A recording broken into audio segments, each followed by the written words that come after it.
call for help? We gotta reboot the system first. The door locks! Ellie, boot up the door locks!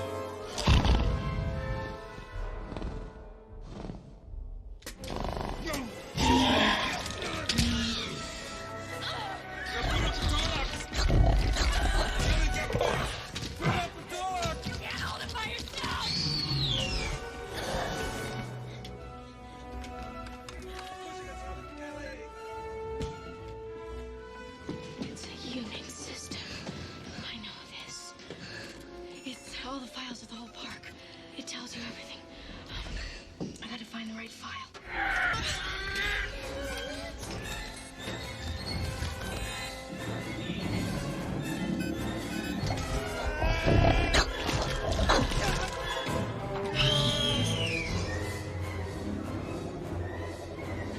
Oh, this is it. This might be the right file. I don't want you on this game right now. What are you talking about? You've been on kill 'em up games all day and all yesterday. It's because my new favorite game. I don't like it. You know. This isn't the right file.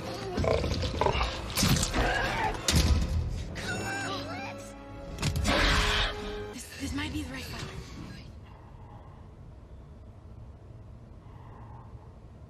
This isn't the right file. This might be the right file. Let me decide. Don't send me emails during my ban. This isn't the right file. This might be the right file.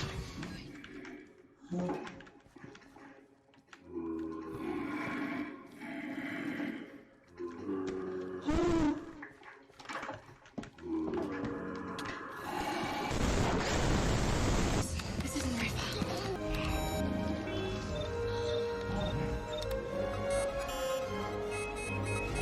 You got it! Yes! Dinosaurs lived a long time ago. They were terrible lizards, don't you know? Some ate plants, some ate meat, some ate fish, and some ate beets.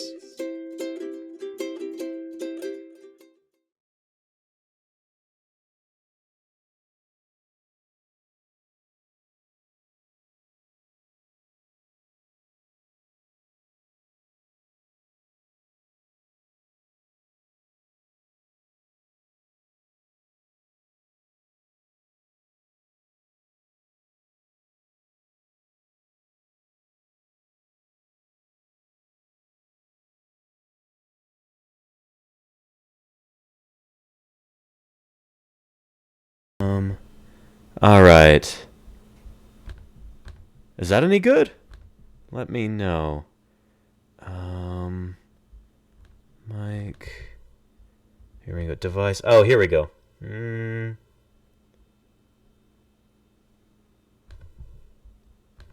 That's gotta be it. I'll mute that one. Okay, I think we're good now. Sorry, everybody. And let me get our tune started up as well. Hopefully you can hear me right now.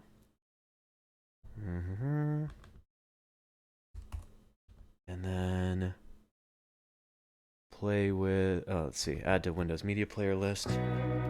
This is supposed to be working right off the bat, but I don't know. Sometimes settings get kind of messed up when I connect to a new network.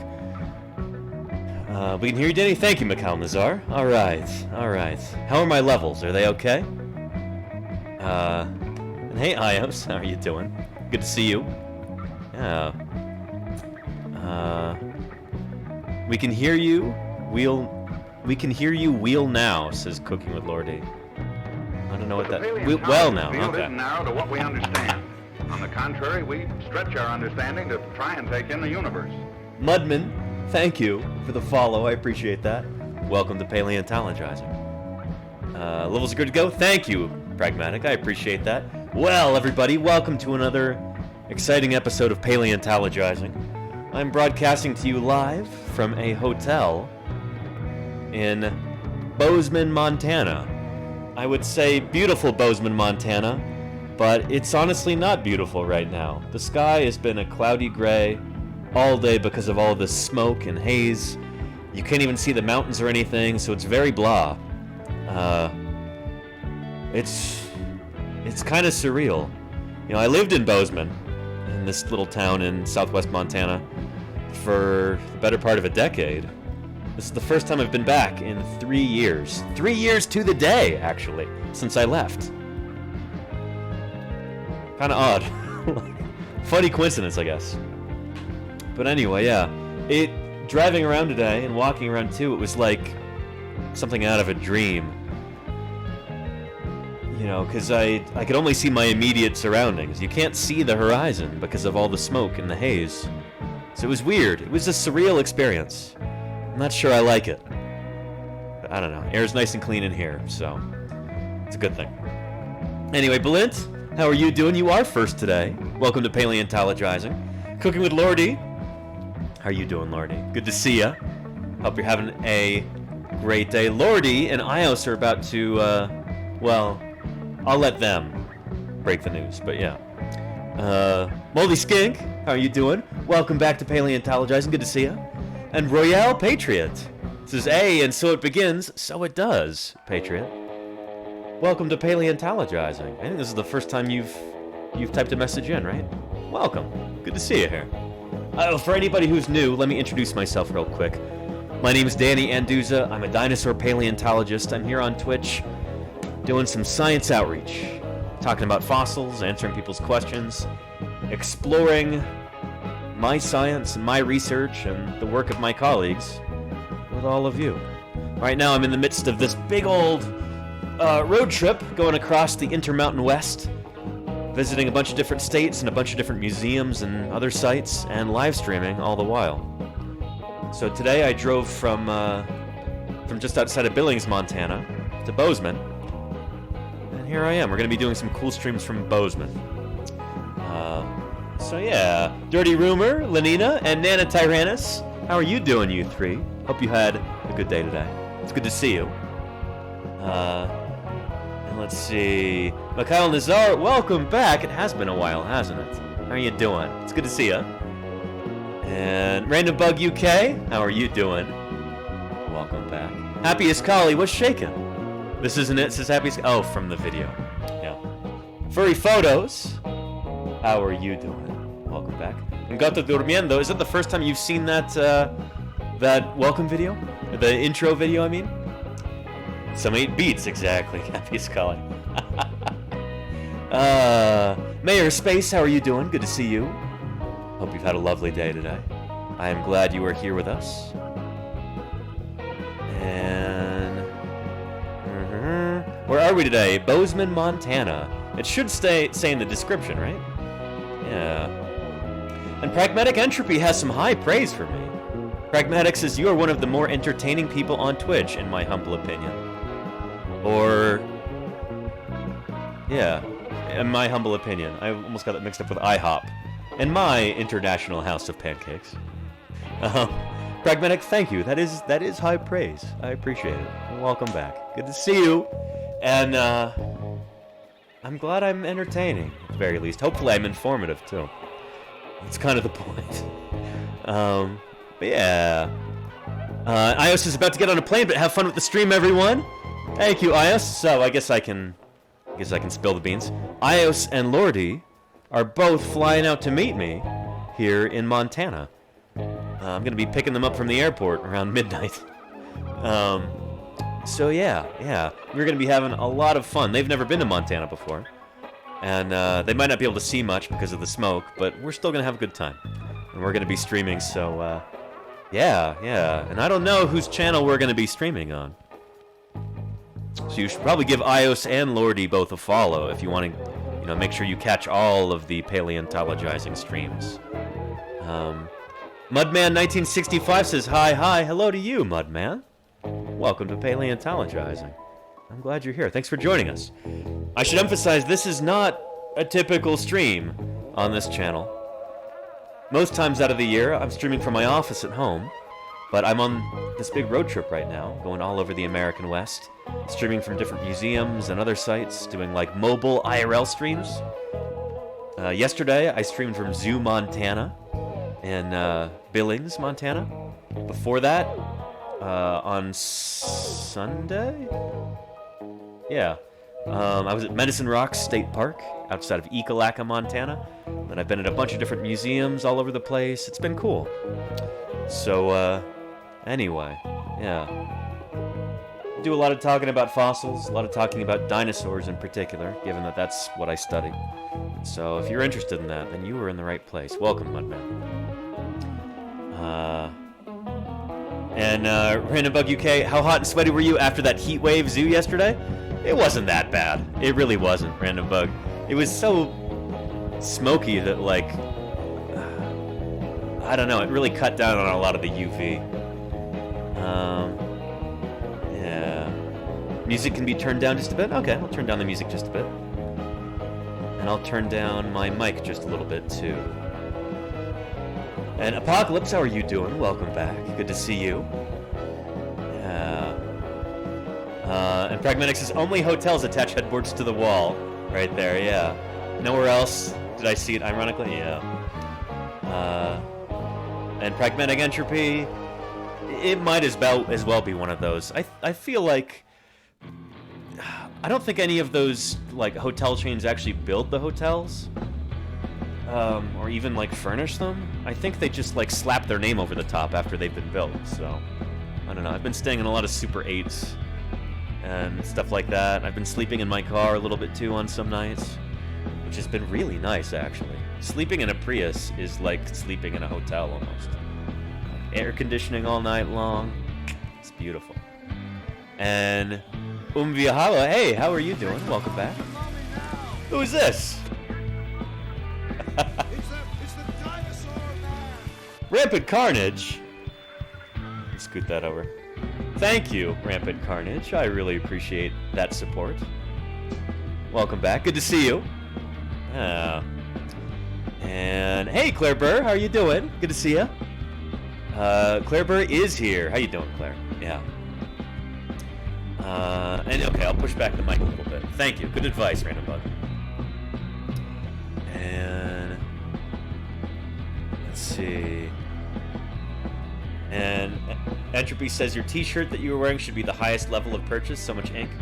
I don't know. The ink is cheap. I'm not worried about that. You should see the... Well, if you go back and watch the VOD from the T-shirt printing stream... If it hadn't been for that great dinosaur who saved us from the American forces... Happy's calling. Would all Streamed it, yeah, Happiest Collie. Stream, baby. Thank you very much for those 9 months of support. Holy moly. Thank you so much, Collie. Great to have you here. You put a smile on my face, Collie. Yeah. And Stretchy McSkin says, isn't it neat to think about the fact that the sun gave us the gift of sight? Because without the sun, there would be nothing but darkness, and thus no need to see. The universe is a strange place indeed. It is stranger than we imagine. It is stranger than we can hope to imagine.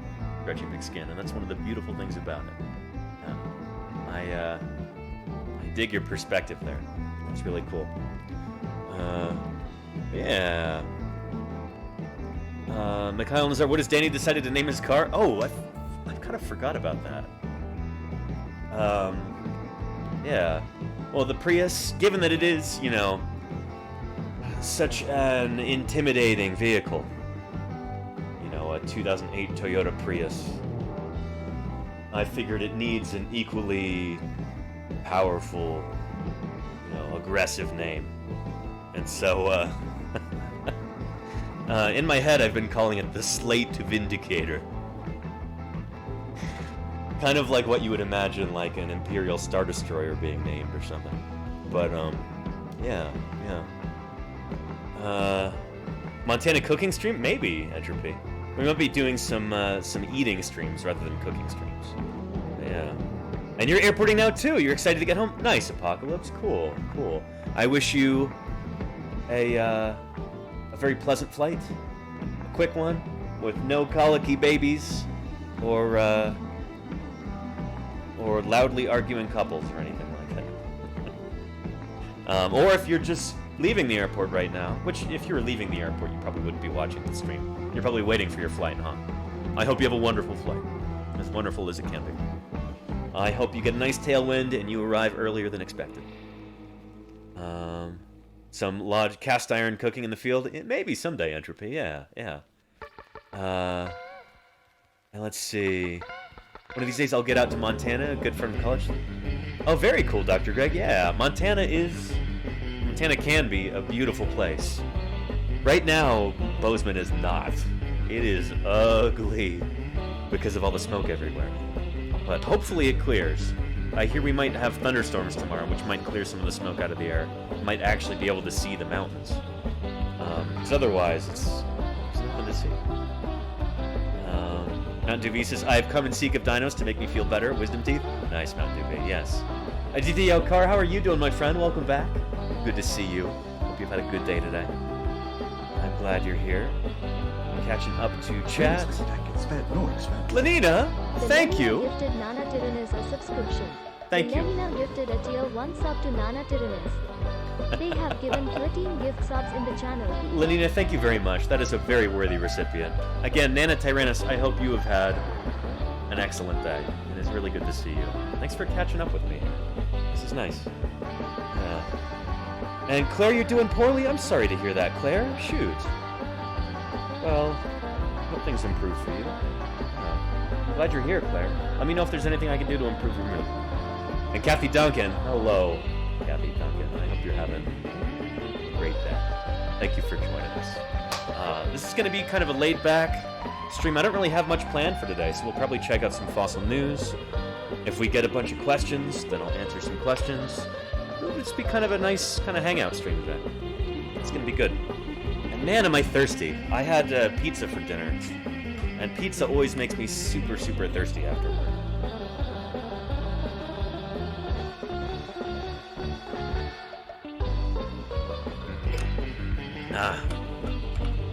I should say pizza for lunch and dinner, because I just had a combined meal. Yeah.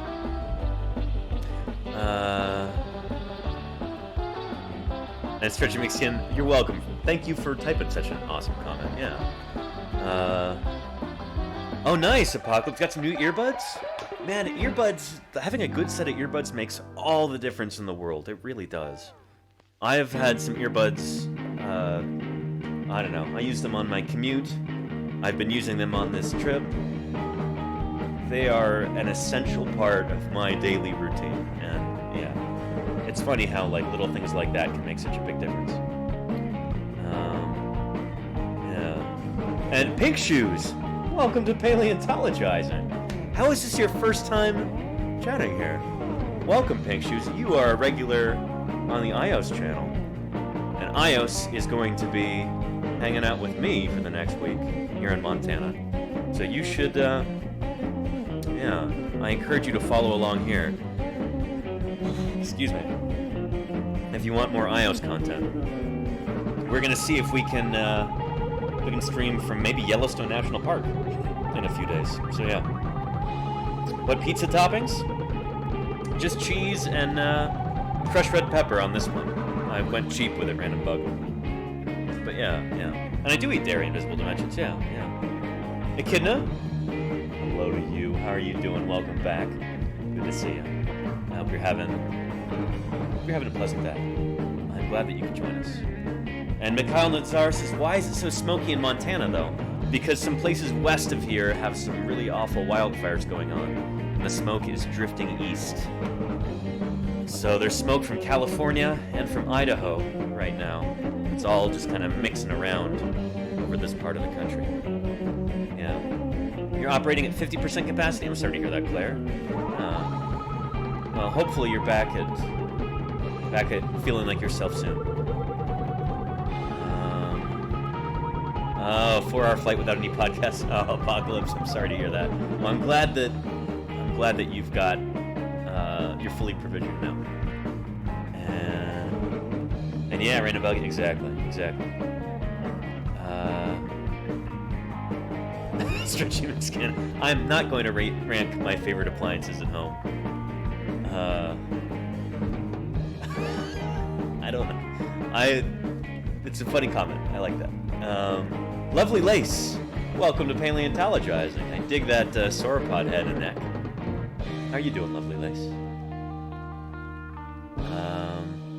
And let's let's see. Almost down to the bottom of chat. I don't have any questions for Danny because I left my interrogations in my other pants. Well, Echidna, maybe next time. Oh, interestingly, Nina says it's hazy here in Texas from Saharan dust. That always blows my mind. It's crazy, right? Yeah. The fact that, well, the Sahara is a huge place. So it does kind of make sense. There's so much particulate matter that can get blown up into the stratosphere and then kind of come down on areas even across the ocean. So yeah, that's pretty cool to think about. And Apocalypse is also having a question. A friend asked me about fossils in upstate New York. I looked up that there is a lot of Cambrian stuff, but do you know of any dinosaurs in that region? Not in New York, no. No Mesozoic dinosaurs, at least. Connecticut is famous for dinosaur fossil trackways.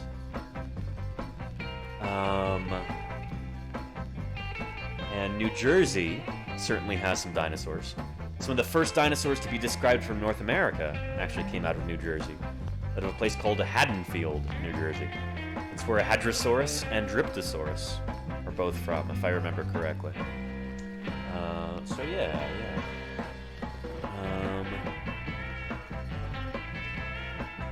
Let's see, autofocus issues. Oh, sorry. I think if this camera kind of does that a lot.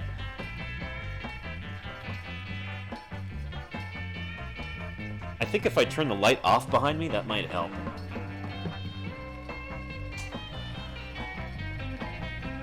We're losing some light doing that, but... Oh, come on.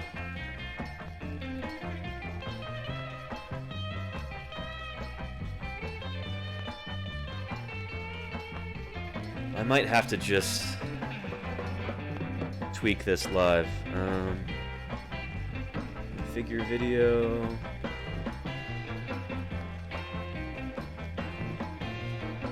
There we go. That should do it. I had to set it to manual. Autofocus features being buggy again.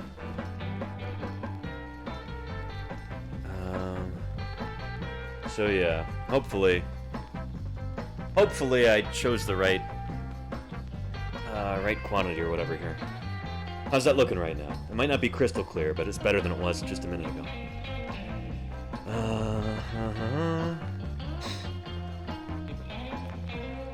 Let's see. Live editing, exactly, Big Shoes. And Stretchy McSkin says, on behalf of everyone in chat, I'd like to say thank you for streaming for us on your trip. I know how stressful traveling can be, much less trying to live stream at the same time. You're too good to us. Oh, Stretchy McSkin, thank you. Honestly, that means a lot to me.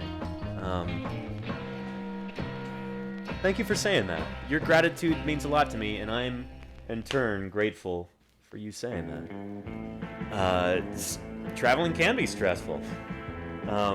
And streaming also, you know, has its associated concerns and stresses and stuff. I tell you, on Saturday, when I was at the Carter County Museum in Ekalaka, you know, the stream worked for the first couple minutes, and then it cut out. And I spent 6 hours trying to troubleshoot it to get things to work so that I could continue the stream. And you know what? I got it. So you should go back and take a look at the VOD if you'd like to see that. But yeah. Streaming mobile is endlessly more complicated than streaming, you know, from the comfort of your home. You know, with a desktop computer and everything. There's so many more things that can go wrong. Yeah. So, I'm sure I don't have to tell you that, but yeah. Anyway, I feel like it's been rewarding, though. It's been really cool being able to share these really cool places with you. And...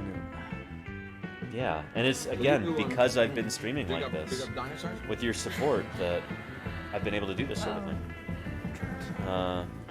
John Hastings comedy. And their 11 raiders wanna know what it's like. Welcome, Raiders, to Paleontologizing. How you guys doing? It's good to see you. I should introduce myself real quick. My name is Danny Anduza. I'm a dinosaur paleontologist. I'm here on Twitch just trying to do some science outreach, answering people's questions, sharing my passion for the history of life on our beautiful planet. I'm on the road right now. I'm in Bozeman, Montana, streaming to you from a hotel. I'm on this great big road trip going all across the American West, visiting different museums, visiting different outdoor sites, and trying to stream as much as I can. So we're going to be doing a lot more of that in the next couple of weeks. I've been going for about a week and a half now, 2 weeks? When did I leave? I don't even know. I think I left on the 14th. So what would that make? I've been out for about almost 2 weeks now, yeah. And I've got about another 2 weeks. So it's going to be about a month, I guess. Almost, yeah. Anyway, it's been pretty cool. So if this sort of thing is interesting to you, I encourage you to follow. You should check out some of the VODs, too. Been visiting dinosaur museums and streaming from inside, kind of taking people on live tours. Yesterday, there wasn't a museum within range of me, and so I went to Zoo, Montana, and checked out all the animals there, and streamed that. That was a lot of fun. So yeah. John Hastings Comedy, how was your raid? Excuse me. Your raid was great, I saw it. How was your stream? I should ask. I hope it was really good. And thank you for sharing your community with our community. And welcome. It is great to have you. Let's see here. Holy cow, 6 hours? Yeah, stretching mix in. It was nuts. Ida, hey! We are hummocks. We are hummus.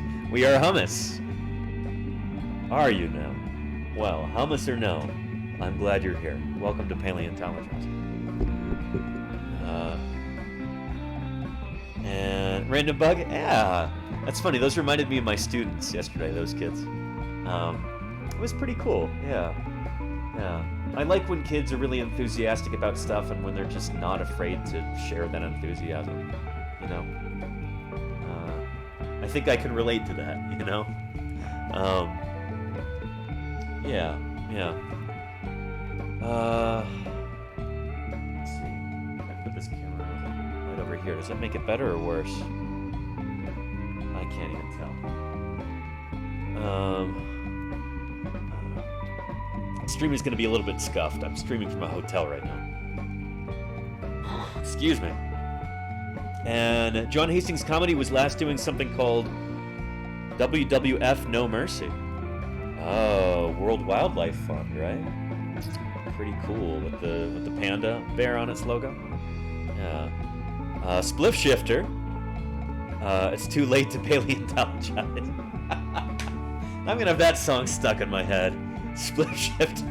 No one's ever made that joke before. You are the first. I mean that earnestly. That's a good one. It's never too late to paleontologize. I'm streaming a little bit later than I have been on this trip, but I'm glad all of you are here. Yeah. Spliff Shifter wants to know if I have a favorite dinosaur. I have a few. I should update that command, too, because it doesn't even mention Triarchunkus, which is one of the dinosaurs that we described last summer. Summer of 2020, right? Yeah. Yeah. I've got my name on a new dinosaur, one of the authors on the paper. So that's a cool one. Ask me in a little bit, and I'll show it to you if you'd like to see. If it hadn't been for that great dinosaur who saved us from the American forces, we would all be dead. Andy Rea, thank you for the 11 months of support. That's almost a full year. Holy cow, Andy Rea. Hearts to you too. Hello, I'm Sam. Really appreciate you. Jurassic Park. Let's protect our fossils. That's Spliff Shifter. If they're removed, thank you. America loses them. For the follow. I appreciate that very much. And yeah, let's protect our fossils. Let's see. Danny does Dino Dialogues. Not for today, but for a normal stream. Okay, I could do that. Yeah. If I were in Texas, we could do Danny Does Dallas Dinosaur Dialogues. But yeah. All right. Okay. Thank you, Apocalypse. You have a great flight, and I'll see you around, okay? Yeah. I'd go to bed, but it's just past midday here. I'm kidding, yeah. Yeah, and Gato Durmiendo, you met a paleontologist who specialized in crinoids. Very cool. Hey, crinoids are important.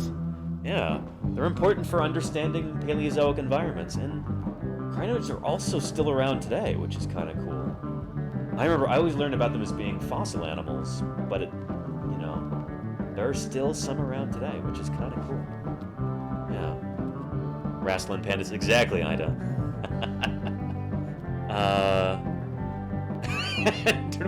There are a lot of paleontologists who feel that way about kids. The funny thing is, most paleontologists don't know anything about dinosaurs, because most paleontologists study other creatures, plants or invertebrates or mammals or any other living thing that could leave, traces in the rock record. Most paleontologists don't study dinosaurs. We are a minority. I happen to be part of that minority. And it's a stereotype that paleontologists work on dinosaurs. Most of us don't, but I do. Yeah.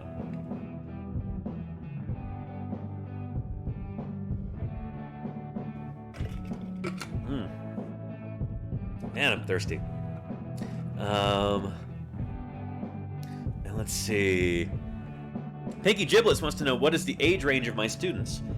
Well, I taught early childhood education. So my kids last year were all either 4 or 5. They all turned 5 by the end of the year, pretty much. Yeah.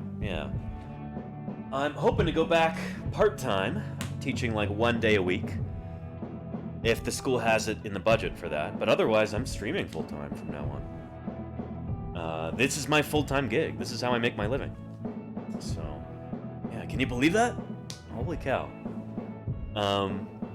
Yeah. And let's see here. Looking for support in dinosaurs. Hey, Penny Wagon Chaser, how are you doing?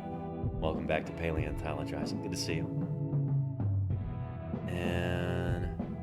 And I'm not on Wi-Fi right now, everybody. You see this yellow cable right here? This is the Ethernet cord. So it's not Wi-Fi. Internet in Montana is notoriously bad. I remember reading a report once about like all 50 US states and their internet speeds and internet connectivity. Montana was dead last in almost every category. Yeah. So even in a town like Bozeman, which they've probably got like a T3 line coming into town somewhere, it's still pretty bad in some places. Yeah. Paleobotanists feel very acknowledged right now. Exactly, Mikhail Nazar. Yeah. Hey, paleobotanists, without them, we would not understand ancient ecosystems. We would have far less information about ancient climates. Yeah. We love our paleobotanists around here. So if you have any paleobotanists in your life, tell them how much you appreciate them. Yeah. Pony Express Wi-Fi, the most stable Wi-Fi. Exactly.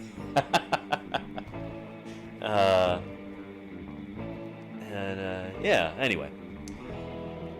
Let me see if we have any fossil news to go over. Because I haven't even had a chance to check this out yet. Things have been kind of slow so far this summer. And let's see. Oh, that's interesting. I've not seen this yet. I assume this is probably about ankylosaurs, but yeah. And Tunisian says it's the mountains. Paleontologist field They is observe now all the to what we internet particles. understand. On the contrary, we stretch our understanding to try and take in the universe. Thank you, Baked Cupcake.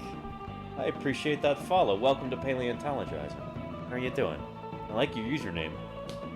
I could go for a cupcake right about now. Or maybe I couldn't. I'm really full. I ate a lot of pizza. It's like my first real meal of the day. And Belint says, I'm so glad we can see you on stream on your travels. Thank you, Belint. And you know what? Something that you sent me has made those travels even better. The Roadside Geology of Montana book that you sent, I was using that during my stream on Sunday when we were at Medicine Rock State Park. I couldn't read chat at the time. Chat cut out while I was streaming, but I want you to know how much I appreciate that, Belint. And a lot of the information I was referencing came directly from that book. So contributions make a difference. I really appreciate that, Belint. Furry photos. There you go, furry photos. Yeah. Anyway, let's switch to this right here. Come on, Chrome. There we go. Kind of a clickbait headline here, but this dinosaur had a built-in air conditioning inside its head. This dinosaur is the coolest. And of course, it is an ankylosaur. There we go. That looks a lot like Euplocephalus right there. I've got a 3D print of one of these guys' skulls at home in my office. They did not resemble turtles with spikes. What? That's not true. They survived the Cretaceous period heat thanks to a corkscrew-shaped nasal passage. Well, I guess. I don't know. Excuse me, this is all grossly oversimplified. The holes cooled down ankylosaur's blood before it reached the brain. Very cool. Now, ankylosaurs are one of these animals that have crazy, like nasal passages. Oops. No. Images.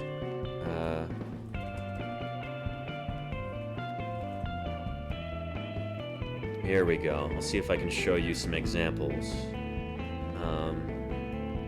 And hang on, let me turn on that browser extension again so I can show you some images a little bit more rapidly than I would be able to otherwise. It'll save us some time, I promise. Extensions, turn on hover zoom. There we go. And let's try that too.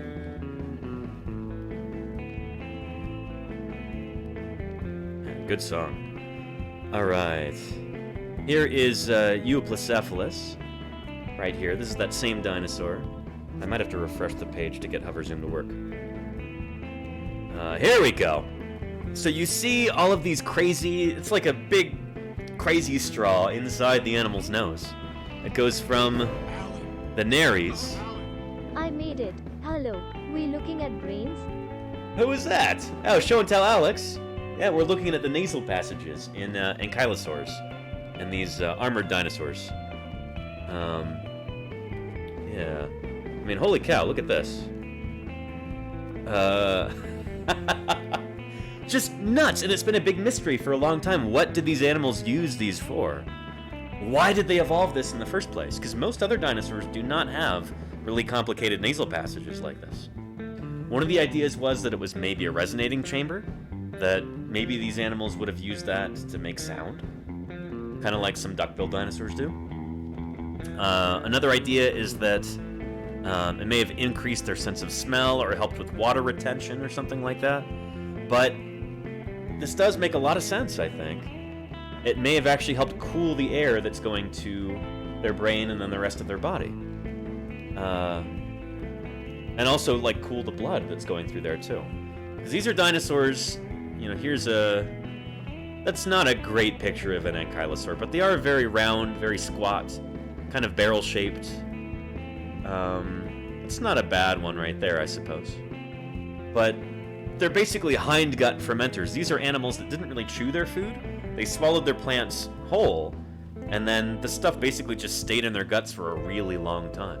They would have had like an enormous set of intestines and everything to try and pull out all of the nutrients from this vegetation. So the stuff would sit there and basically like ferment in their guts. And if you've ever, you know, spent any time around compost piles or other mounds of rotting vegetation, you know how hot that stuff can get. the bacteria that break it down generate a lot of heat. And so these are animals that would be at risk of overheating if they don't have special adaptations to help deal with that. So that makes a lot of sense.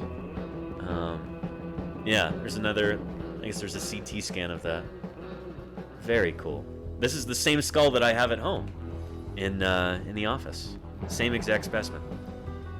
Here's an Ankylosaurus skull. We'll actually be seeing this, fingers crossed, at Museum of the Rockies in just a few days. So take a gander at that right now. Take a mental snapshot, and it'll look very familiar when we see it in person. So yeah, okay.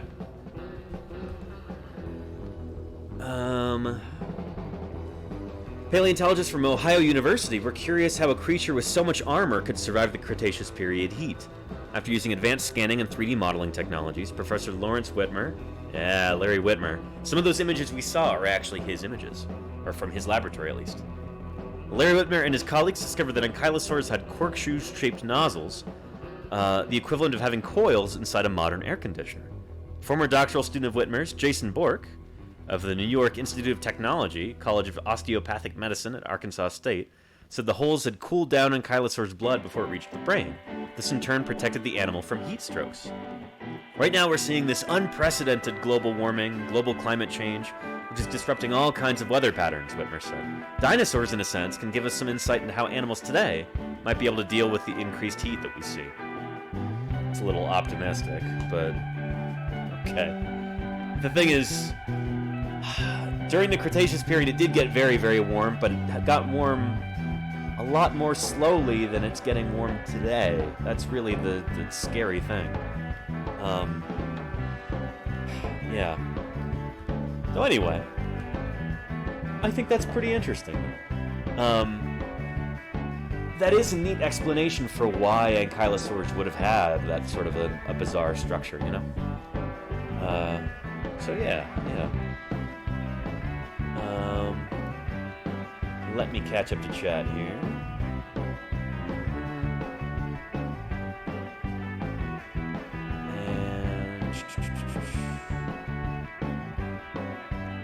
Bolin says, always will support you however I can. So thank you, Bolin. You know that means a lot to me. Seriously. Thank you very much.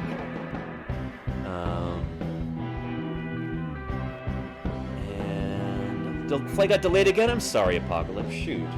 At least you can be here with us. I appreciate your company. I hope the delays stop soon. I'm glad you're here. And Pinky Giblet says that is great, Danny, with that welcoming smile and passion for dinosaurs. It's easy to see you appealing to all age groups. Well, thank you. Your stream is so informative and provides us such a positive vibe. I'm really enjoying the on-location broadcast. Kudos. Thank you so much, Pinky. Really appreciate that. That means...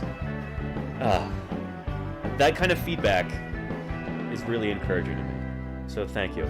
Sometimes I wonder if it's really worth all the extra effort to stream on location. You know, to have the whole mobile rig all set up and everything, because it's a lot of work. This stuff was not cheap. And it's... yeah.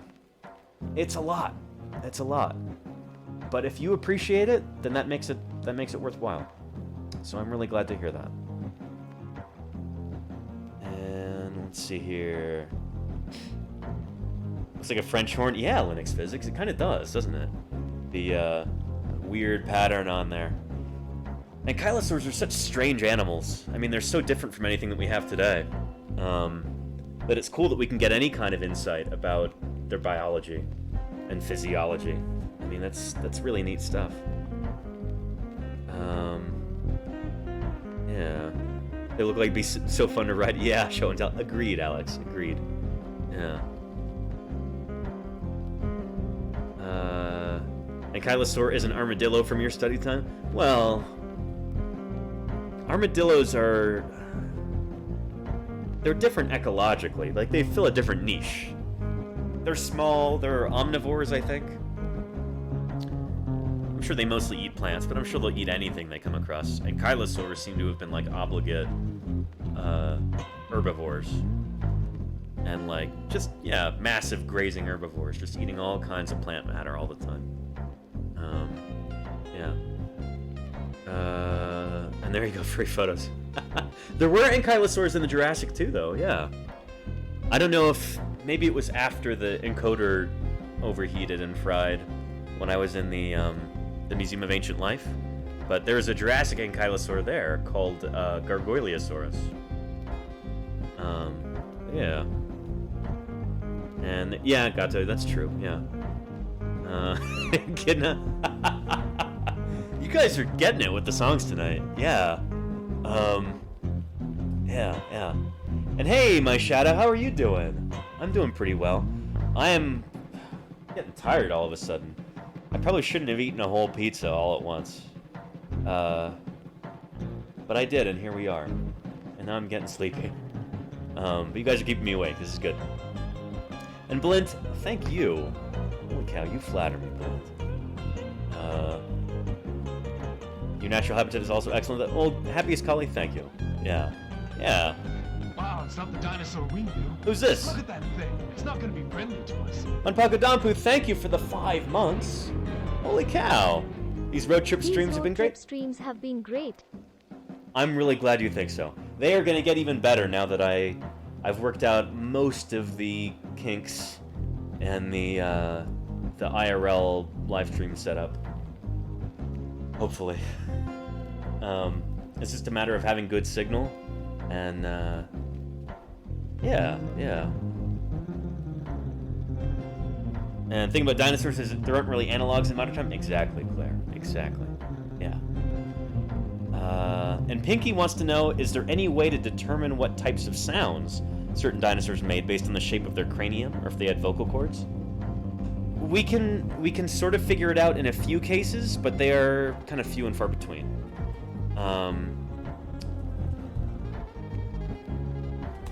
Parasaurolophus is the example that usually comes up first.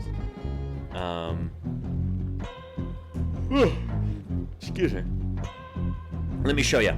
So, Parasaurolophus is this really well-known plant-eating dinosaur. Like that. It's got this big tubular crest coming off the back of its skull. This is what its skull looks like. And it's actually hollow. And on the inside of the skull, there seem to be air passages running through it that connect from the nares, from the nostrils, down to like the windpipe on the inside of the animal's skull. And by making models of these and then blowing through them, you can actually get a sense for what they would have sounded like, which is pretty cool. Another really cool thing is that the juveniles and the adults have very different shaped crests. So here is a baby Parasaurolophus, just a tiny little baby crest, which would have sounded way different from an adult. And so this is presumably one of the ways that these animals would have been able to communicate with each other and kind of tell who is where as the herd is walking around. And yeah, like they would each have like a different kind of sound signature, which is pretty cool, with these different shaped crests at different sizes. So yeah. But this is a dinosaur whose vocal apparatus is preserved in its skull, you know? Most dinosaurs are not like that. Most dinosaurs, the vocal apparatus would all be like soft tissue. And so we don't really have a great sense for how they would have sounded. We know that they're very different from mammals in the way that they vocalize. So mammals, we usually, we've got like a larynx. That's like our voice box, our vocal cords. Dinosaurs are different. They have a much more bird-like system because birds inherited their system from their dinosaur ancestors. So yeah. But I don't know, even if there were some articles in the popular press a while back saying like, oh, dinosaurs didn't roar, they chirped like birds. Okay, well, if you have a bird that's 40 feet long, and weighs 7 tons, any sound that it makes, whether or not it's a chirp, it's not going to sound like a chirp. It's going to sound a lot bigger. So, yeah, dinosaurs would have made all different kinds of noises, I would imagine, being very social animals, very dynamic creatures. Yeah, I think the Mesozoic would have been a pretty noisy time in Earth's history. Yeah. Oh, thank you, Pinky. For the great question. Appreciate it. Let's see. Must be a whole new level of study I do not understand. It's I don't know, it's not rocket surgery, Pragmatic. It's, yeah, it's probably a little bit simpler than you might imagine. Oh, very cool, Apocalypse, very cool.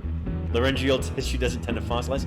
I'm not sure dinosaurs would have had a larynx, like mammals do. I think it might be a different system entirely. I think like birds, it might be mostly syrinx. We don't have a syrinx as far as I know. Yeah, a honker, yeah, Claire. Oh, very cool, Kirsten. NHMLA? Is that the LACM? Natural History Museum, Los Angeles, right? LACM. LACM is the abbreviation that specimen numbers have with it. Is that the same thing as NHMLA? But yeah, I'm sure the parents did love that.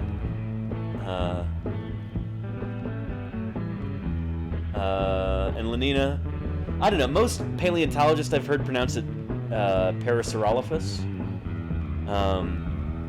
Its name means beside the lizard crest. It's actually named after another dinosaur called Saurolophus. I'll show you. Right here, Saurolophus. There we are. Yeah, it looks a lot like this. There's a pretty decent one, too. Yeah, yeah.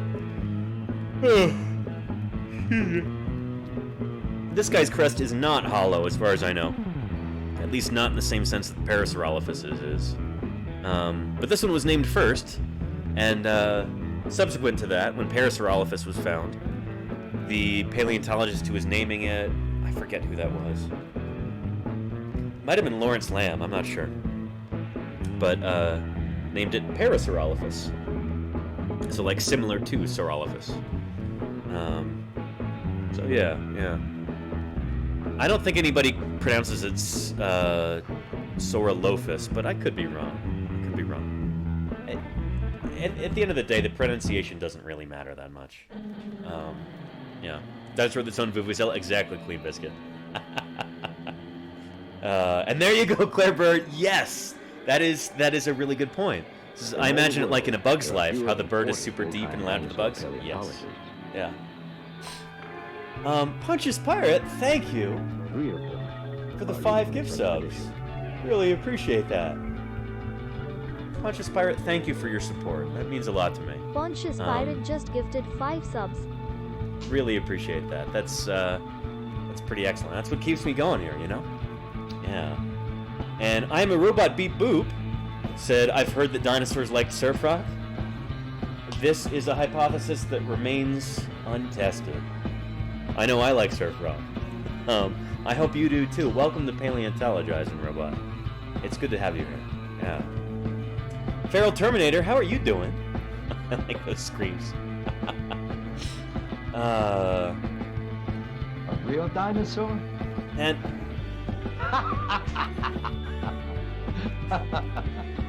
I'm a Robot Beep Boop. Thank you for the follow. I'm glad you could join us. It's good to have you here. I apologize. I'm a little tired right now. It's been a long day. But things are good. Things are really good. I'm out on this crazy road trip right now. Like, month-long road trip going all over the American West, visiting different dinosaur museums and outdoor sites and all kinds of cool stuff. And streaming as much as I can.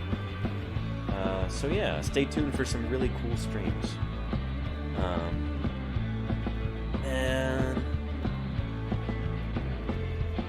Interesting, Kirsten. Interesting, because LACM is what we paleontologists call the Los Angeles County Museum of Natural History.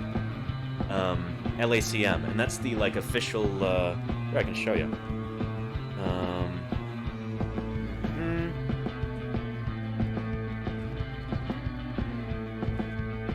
Unless they've renamed it recently, but that wouldn't change the specimen numbers, I wouldn't think.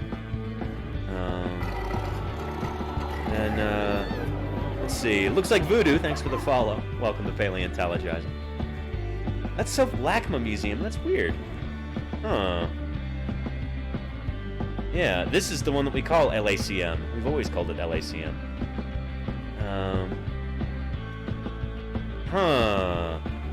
Let's see.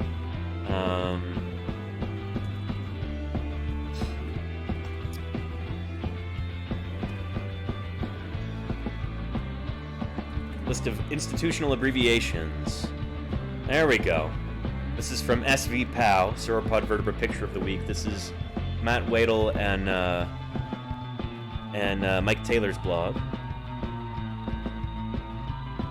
And where is it?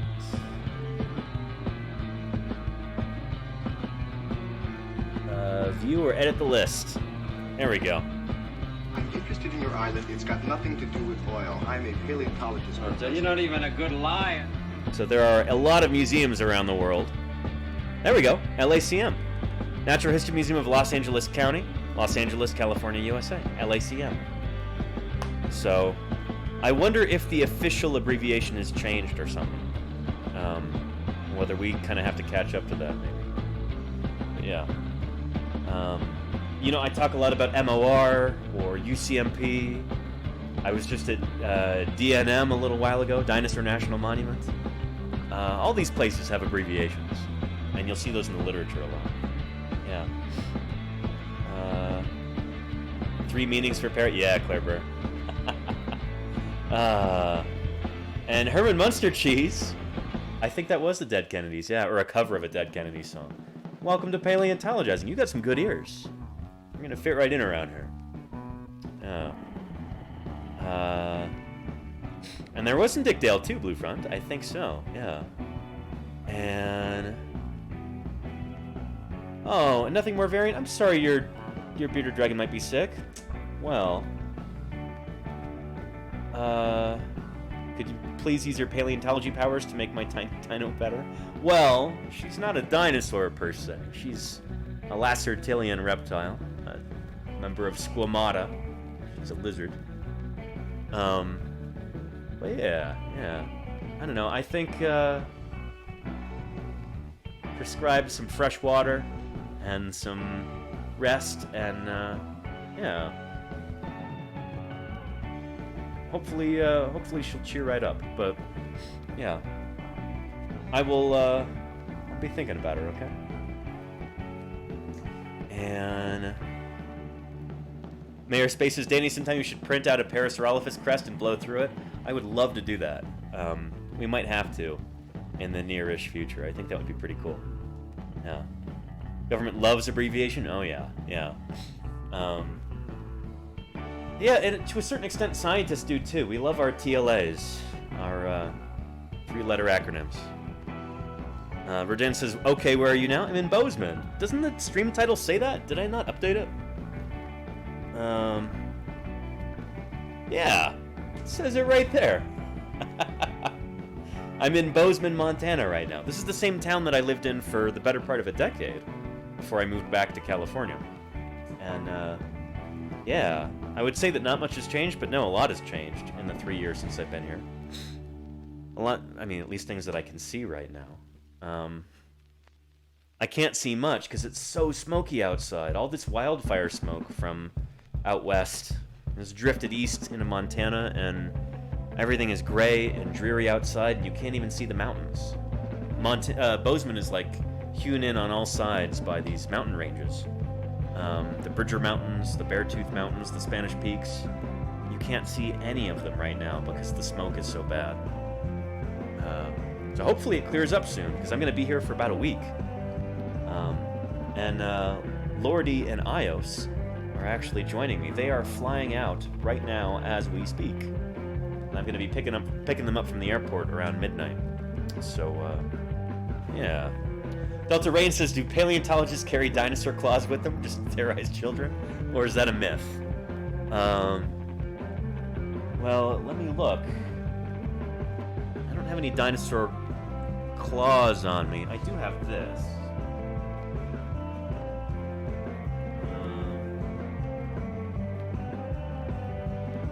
I've got a bobblehead Triceratops that I need to glue back onto its Velcro mounting thing on the car, because it's been so hot recently that like all the cyanoacrylate just, I don't know, it didn't melt, but I don't know. Super glue doesn't do super well in the heat, so I gotta find a better way to mount this back onto its Velcro thing on the dashboard. But yeah. And I've probably got a few other dinosaur things around here too. But I don't know, I'm trying to pack really light on this trip. As much as I can on a trip that, you know, is a month long and I need a lot of gear for. So yeah. Do the men in this town wear bows? What do you mean, nothing more very? Bow, like a bow and arrow? Or like an archery bow? Or like a hair bow? What do you mean? Oh, and Kirsten, I would love to come visit the Burke Museum. There's a dinosaur that I helped excavate that's probably on display now at the Burke. Denver's trike. It's a Triceratops. We basically like gave that Triceratops to the Washington crew when we were teaching them how to dig up dinosaurs back in 2014. You know, they're a bunch of mammal paleontologists working on Mesozoic mammals, so they're used to just digging up bags full of sediment and then sieving them, looking for all of these tiny, tiny little mammal bits. You know, they didn't really know what to do with like a full-size dinosaur, and so yeah, that was it was a learning curve for them. But my crew, me, Denver Fowler, Jack Wilson, a few others, we showed them how to do that.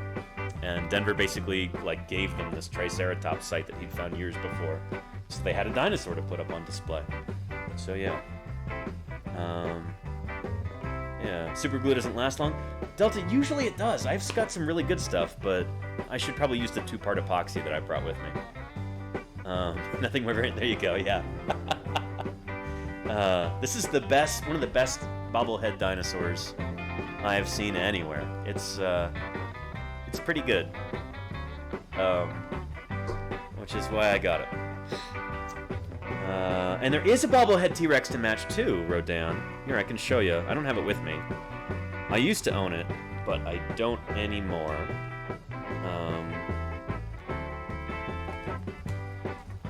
Bobblehead T-Rex. It is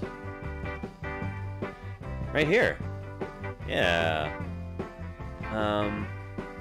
It's okay. I don't know. It doesn't look very Tyrannosaurus-y. I've seen better ones before, I suppose.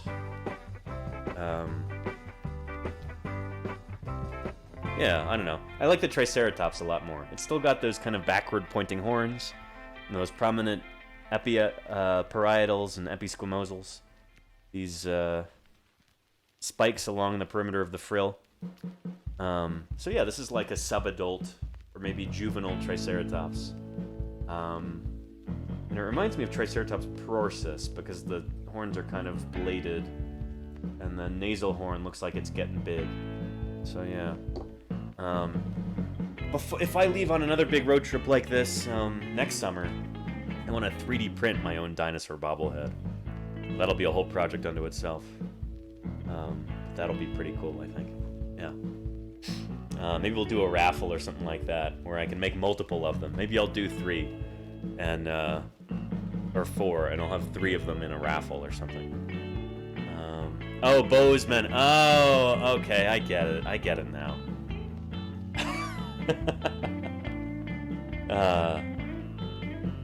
And Bozeman was an early explorer / gold digger. Yeah, John Bozeman, who is an Englishman, I think.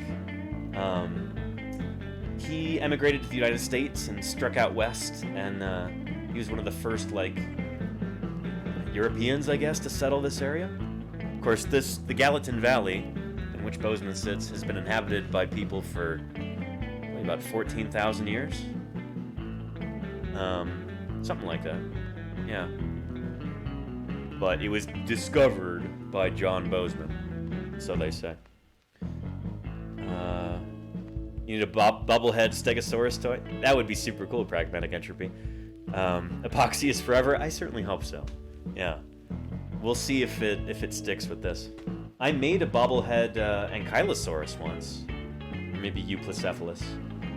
I took a plastic one from the dollar store, and I cut off the head and I cut off the tail, and I rigged it up with some mechanics wire so that the head would kind of go from side to side, and the tail would kind of go like this. It was pretty cool. I still have it. I didn't bring it with me because it doesn't work super well. But, yeah. And Jelly Belly, Poochie Baba, welcome to Paleontologizing. Man, do you have a silly name. I'm glad you're here. Yeah. Let's see. Sofluff says, hey everyone, thanks for your hard work on the IRL streams. My almost 3-year-old loved watching the zoo and dinosaur museum tours. There's going to be even more of that, Sofluff. I'm very excited. Yeah, going to be visiting Museum of the Rockies later this week. I might also be streaming the American Computer Museum here in Bozeman with iios. I'll see if I can convince her to, we can use her stream key and stream on her channel. Because I feel like there might be some iios viewers who would appreciate seeing, like, the history of computers and video games and that kind of thing. It could be cool. Yeah. And yeah, I'm gonna be maybe streaming from Yellowstone National Park. We'll see if that works logistically. That'll be a non-profit stream. Given that it is a national park, gotta be very careful about that kind of thing. And yeah, gonna be visiting a ton of other museums in a bunch of different states: Idaho, Wyoming, Utah, Colorado, Arizona, and California. I might even be coming up through the Los Angeles County Museum, and maybe the La Brea Tar Pits too. We'll have to see how it works out, but it's gonna be a fun rest of the trip for sure. Let's see here. Wonder if they have Fortran machines. They do, Delta Rain. They also have a replica of the Antikythera mechanism, which is really, really cool. I don't know if any of you know about that. I'm guessing this is the science and technology category. We've got some people in here who are very into this sort of thing. Antikythera mechanism. Here we go. Wikipedia. An ancient Greek hand-powered orrery, described as the oldest example of an analog computer and used to predict astronomical positions and eclipses decades in advance. This is from ancient Greece, believe it or not. It just kind of stunned the world when it was discovered. The people in ancient Greece had this kind of technology. It's pretty amazing. Yeah. And this, I think, is the model right there that we'll see at the American Computer Museum. Let's see. There we go. Other reconstructions are on display at the American Computer Museum in Bozeman. Yeah. So yeah, I don't know. There's a lot of cool stuff at that little museum. It's a tiny museum. It's basically like a storefront in a shopping center. It's not big, but there's some really cool stuff in there. It's a charming little place. We'll see if iios wants to stream from there. iios viewers just like seeing iios. This is true, K-Pods. Yeah. I think that would be cool. We'll see if we can convince her to do it.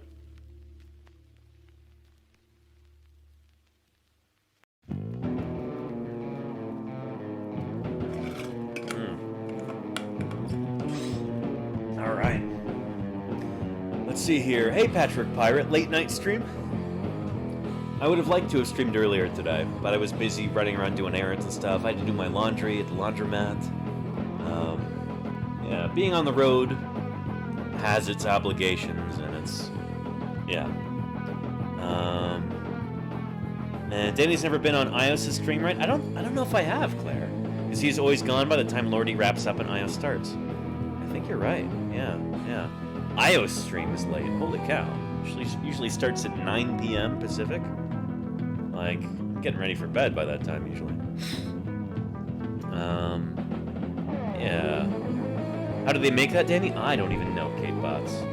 You can look it up yourself and read all about it. In fact, I will put the link in chat for you so that you can read about it to your heart's content, because it really is fascinating. Yeah. What day is this museum? I want to be there. It might be on Friday, Pragmatic. I don't know. You should give iios and laurdee a follow so you don't miss it. Yeah. You probably have done that already, though, haven't you? I've seen you in laurdee's channel, I think. Yeah. And Confused Again says 19th and 20th century people don't have a monopoly on smart. Exactly, yeah. Ancient people knew heaps of stuff, almost all of which has been lost to time. Yeah, I mean, that's the thing. To think that people in ancient times were any less, like, intelligent than we are today is, you know, pretty naive. Science was not as advanced back then. People didn't necessarily know as much about the world, but people were still very, very clever back then, and you know, people had all kinds of weird superstitions and stuff like that, but people have a lot of weird superstitions and stuff today. Remember, for those of you who were here for the Lake Tahoe stream that I did almost 2 weeks ago now, I was telling you about how up until around the year like 1950, almost nobody would swim in Lake Tahoe.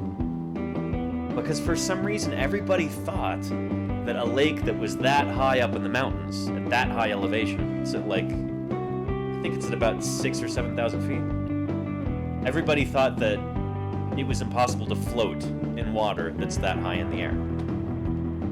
So they thought that if you went in, you know, like, any deeper than you could stand up, that you would drown. Because there was just no way you could float. And I don't know where this idea got started, but everybody believed it until about 1950. So nobody would swim in the lake until that point. So I don't know. I'm sure we have superstitions and things today that people will laugh at in the future. And right now, we just take them for granted. You know? Yeah. Well, that is the cool thing about recorded knowledge, is that it lets us learn from people in the past and lets us build on previous knowledge, and with each successive generation, you know, our edifice of knowledge goes higher and higher and higher. And yeah, it's pretty cool if you ask me. Anyway, time is relative, on the road doubly so. Exactly, Patrick Pirate. Yes.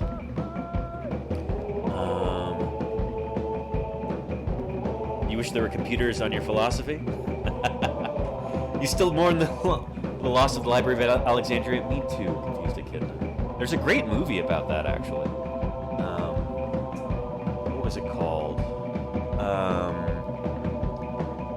It's almost like a biopic about Hypatia of Alexandria, who is, I guess you could call her an early scientist. This is back before scientist was a word. It's called Agora. That's what it's called. Highly recommend. Good movie. And no, I got this trike online, Hannies. I had another one just like it when I lived here in Bozeman that I had to leave behind when I moved. But I figured I'd get this one for the road trip. So yeah. And let's see.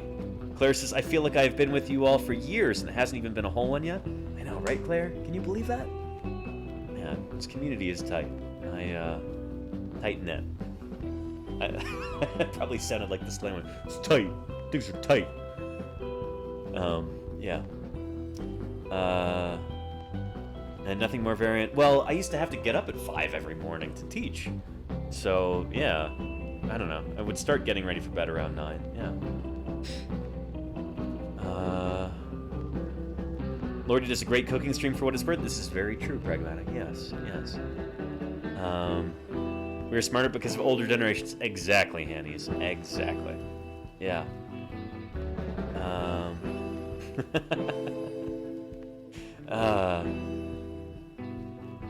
And Deldorain says assumptions about the air being thinner, therefore the water must be too. I guess that was the idea. I don't know.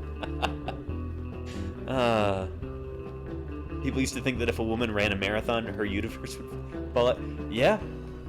I mean, and before breaking the sound barrier, a lot of people thought that like the human body could not withstand those sorts of forces, and that it would turn to jelly or something like that. There were people who thought that, like, they advised against traveling fast in automobiles back when cars were a new thing. Because they're like, oh yeah, the human body can't withstand speeds over 40 miles per hour. It would break down. So yeah. Let's see. And this is very true, Kate Bots. That's very true. Yeah. And there you go, Mayor Space. Apparently people were scared to try that, though. That's the funny thing. Yeah. And Pragmatic? Yeah. If the Library of Alexandria had survived. How full was that moving truck? Hannies, I didn't have a moving truck. When I moved from Montana to California, I came by plane. So I had 2 checked bags and a backpack and like a laptop bag carry-on. Yeah. I had to leave almost all of my books here in Montana. I had 2 6-foot-tall bookshelves, just brimming with books, just overflowing, sagging shelves. And I had to leave almost all of those books, and almost all of my field gear, and almost all of my everything else. It was rough. It was really rough. Yeah. Luckily, my girlfriend at the time, who was also moving away from Montana at the time, she was moving to Australia. Before she did that, she helped me pack a few other things into her car, and then she drove them out to California for me, which was really nice. So, you know, that's how I kept my screen printing press and some other field gear and that sort of thing. But almost everything I owned I had to leave in Montana or sell beforehand. Yeah. Interesting, nothing more. Wow, yeah. That's also Da Bomb Diggity. Indeed, Mayor of Space. Indeed. Yeah. Anyway, cruising on down through chat. And Un Gato Durmiendo. No, that's the thing. The whole concept that the Earth is flat is like a new phenomenon. Nobody actually thought that, even in antiquity. Like, ever since, like, Pythagoras, everybody, you know, it makes sense that the Earth is round. It, you know, it comports with daily observations. Like, you've got to have some weird stuff going on up here to think that it's flat. It is a very modern thing. It's like, basically, since the advent of the internet, has that become like a widespread thing. And even then, I don't think most people who claim to believe that actually do. Like, I don't think they would put money on it or anything. Yeah. And I did donate almost all of my books to a library. The ones I couldn't sell, I donated to the library here in Bozeman. I don't know how many of those actually made it onto the shelves, but they would have been sold at the annual book sale. And Claire, you think so? Interesting. We could theoretically be colonizing neighboring worlds by now. Neighboring worlds. It's an interesting thought. Yeah. Let's see. And Kirsten, yeah. It was really, really tough having to let go of those books. It really was. Tayo Inouye, hey! Holy cow! Tayo Welcome, Inouye Raiders. and their 39 Raiders wanna know what it's like. Hey, Tayo, thank you so much for the raid. Welcome to Paleontologizing, and welcome, Raiders. For anybody who might be new here, let me introduce myself really quick. My name is Danny Anduza, and I'm a dinosaur paleontologist. I'm here on Twitch talking about science, trying to do my duty as a scientist to reach out to the public. So, glad you could join us. This is not a typical stream for me, as you can probably tell. I'm here in a hotel in Bozeman, Montana.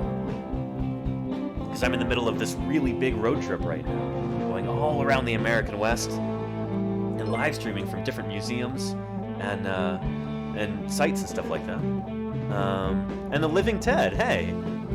Thanks for the host, I appreciate that. Welcome. Yeah.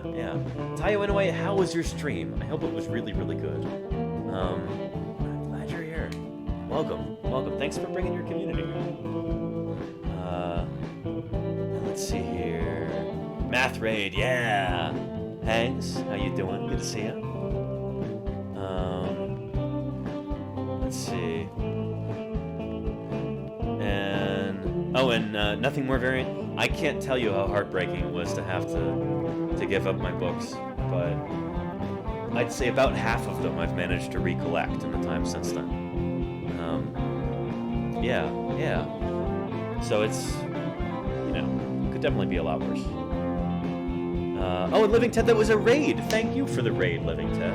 I don't know why it didn't show up as such. But welcome, Ted. How was your stream? I hope it was really good. Welcome to Paleontologizing. Yeah, double raid, indeed. Hotel Wi-Fi seems solid. It's not Wi-Fi. I'm running off of Ethernet right now. That's why it's pretty good. The Wi-Fi here is not great. Or, I don't know. It's not as good as the LAN. Yeah. So sub to get him better living quarters. He deserves it. Thank you, Pragmatic. Oh, man. Tayo Inoue says it was great. Oh, good. I'm glad to hear your stream was great. Lots of fun math questions of all levels, which is just how we like it. Very cool, Tayo. Now that I almost never get to speak to math people. Tayo Inoue, are you familiar with, what's it called? With the doors and the goats and the car? The Monty Hall problem. Are you familiar with that? Because that's one of those, mathematical questions that so many people get wrong, and they don't realize why they get it wrong. And there are even some mathematicians who have gotten it wrong. Do you know what I'm talking about? I'd love to talk with you about it if you want to. But yeah. You talked about spaghetti a lot. Really, Hanks? Really? And Kit Tempest says, I want a copy of your playlist. Oh, I'm sorry, Tempest. These are all songs that are on my hard drive. And I've actually modified each and every one of them by hand to make them, DMCA free. So yeah. They're not publicly available. They're all, just various tracks that I've collected over the years. But yeah. And Jaguar1 says, how do I find a dinosaur skeleton in my backyard? Well, it's a great question, Jaguar. I know you mean that facetiously, but I'm going to answer it semi-seriously. Your first step is to sell your house and buy a house out in, let's say, eastern Montana. Let's say Garfield County, north of Jordan, Montana. Somewhere near Fort Peck Reservoir. Land's a lot cheaper out there, and your backyard will have dinosaurs in it, most likely. That's an area where I've done a ton of field work, out in the Hell Creek Formation. So this is a part of the country where you have dinosaurs like T-Rex, Triceratops, Ankylosaurus, Pachycephalosaurus. Good old Hell Creek. I'll show you. Hell Creek, Montana. There we go. Yeah, this is that area over there, Lower Hell Creek, Middle and Upper Hell Creek formations. There's Fort Peck Lake. And this is what some of the topography looks like out there. If this were your backyard, you would find dinosaurs in it. It's not super fun for driving, though. Oh, man, when it gets muddy, the bentonitic clay, ugh. There's some lovely Tyrannosaur teeth. From a T-Rex. Yeah. In fact, let's see. one of the dinosaurs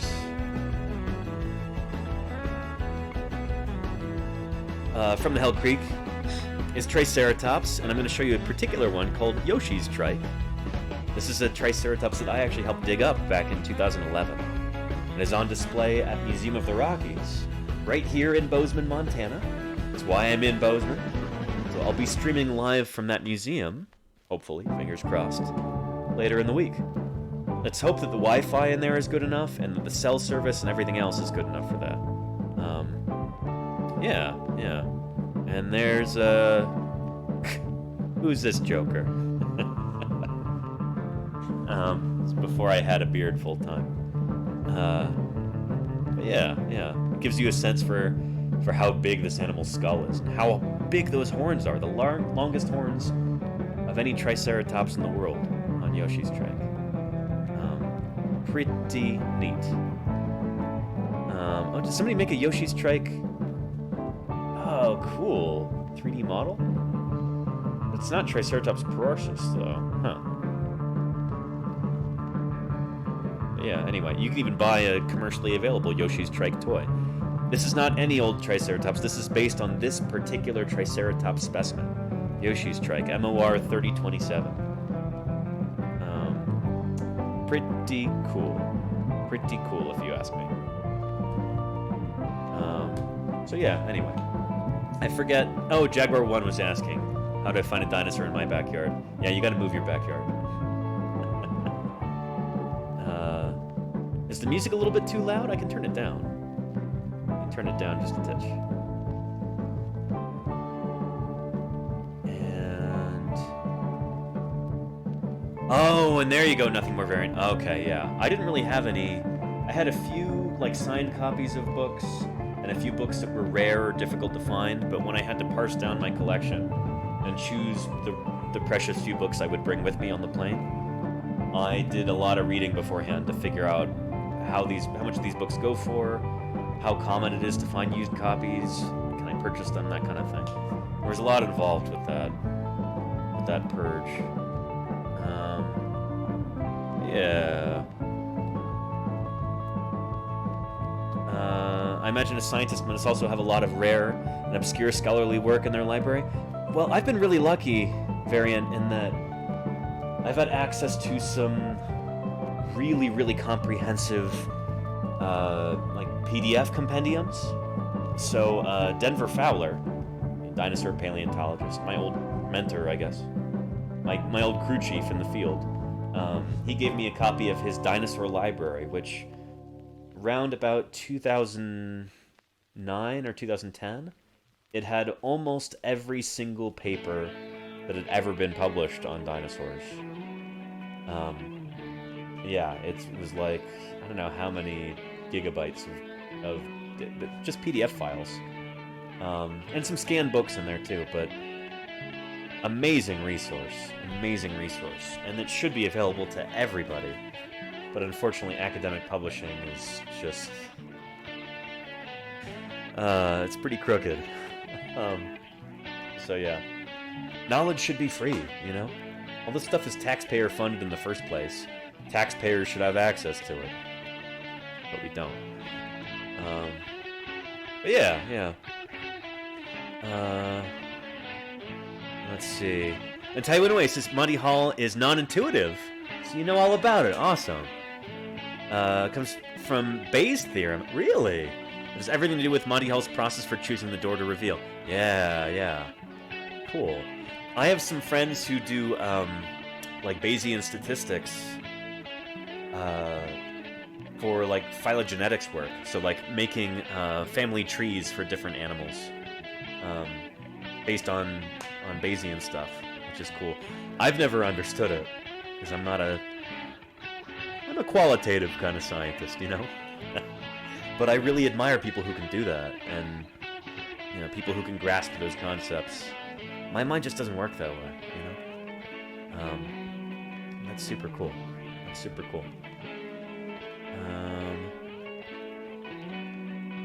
see.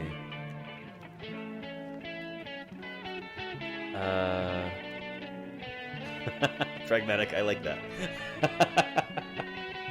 Are the fossilized teeth still sharp? A lot of them are, Hannies, yeah. I have actually... Well, I guess it wasn't a tooth. Well, no, I've been cut by dinosaur teeth before, I suppose. Not deep cuts, I wasn't bleeding, but, like, it breaks the skin. If you pick them up the wrong way in the field. I lost a fingernail to a dinosaur once. Long story. It grew back. But yeah, I lost this pinky nail to a dinosaur once. Again, long story. I'll tell you sometime if you really want to hear. Yeah. And Delta Rain says, are there layers with the dinosaurs just under more rock and earth layers out east or something? Well, Delta, that's a great question. How am I going to answer this? I think if I find a... Let's see. United States geological map. Here we go. So, geology... There's a lot going on. Here we go. Yeah, let's just open this in a new tab. What you're looking at here is a geological map of the United States. And so, up here in Montana, we've got a lot of Mesozoic age rocks. So, rocks from the age of dinosaurs, and these are like rocks that are either on the surface or they're just under the soil or just under the city or whatever. This is basically like bedrock everywhere. And the different colors represent different ages. This greenish color up here is Cretaceous. So this is from the last of the 3 periods in the age of dinosaurs. And so in the East Coast, you've got a little bit of Cretaceous in places. You've got some... Is the blue Jurassic? I think it is. And usually... What is Triassic? Triassic's usually purple. But most of the stuff on the East Coast is either older than the age of dinosaurs or it's younger. We don't have a lot of dinosaur-bearing rocks on the East Coast. So stuff is always eroding away. Stuff is always,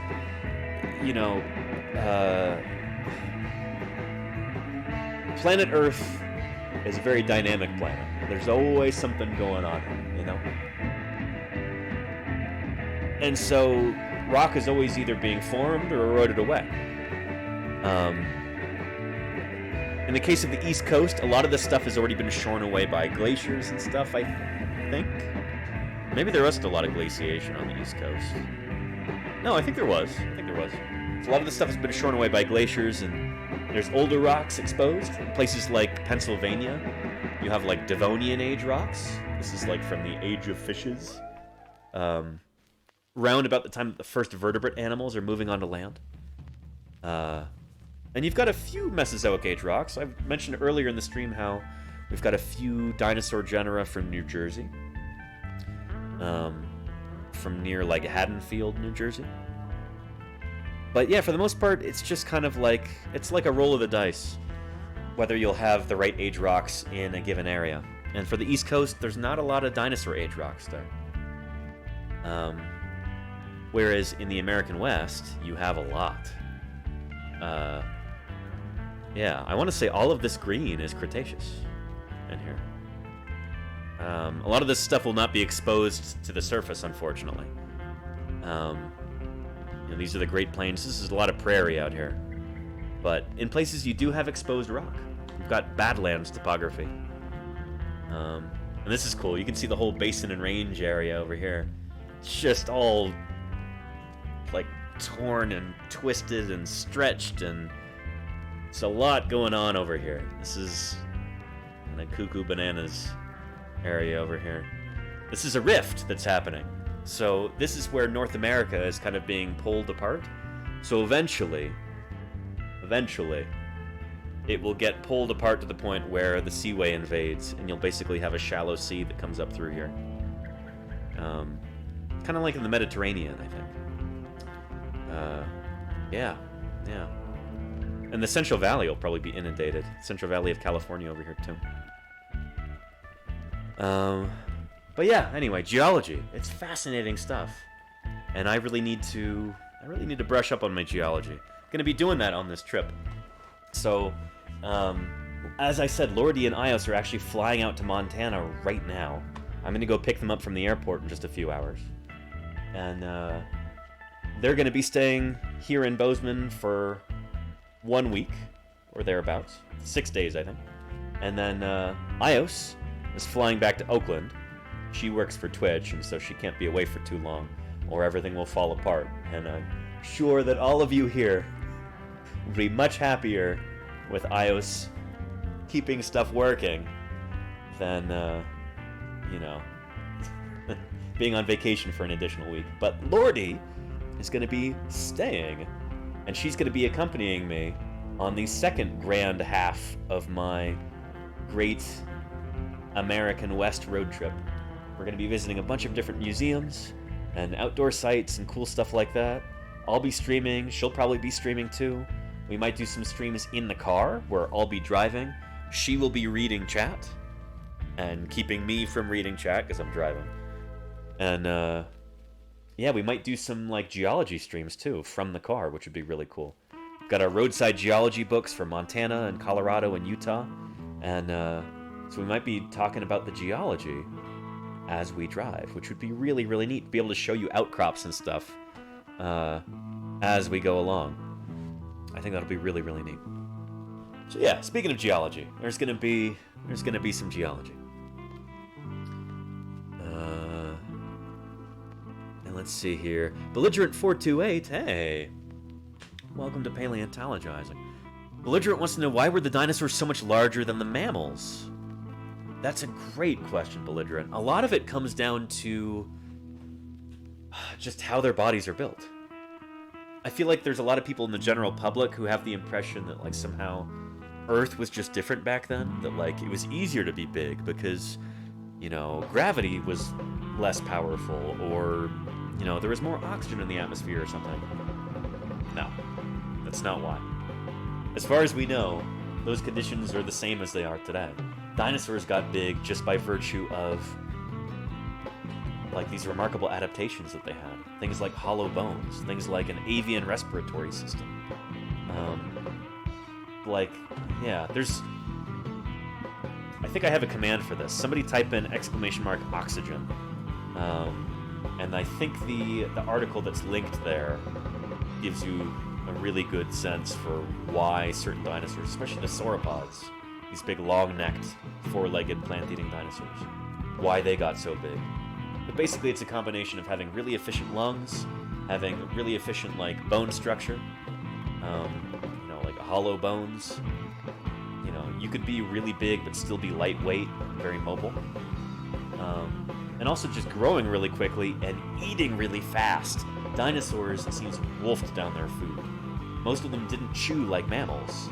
And when you can just ingest tons and tons of food without chewing, you know, you do all the digestion down here, you don't do any pre-processing up here, then it's actually a much more efficient way of doing things, and you can get much bigger, much faster.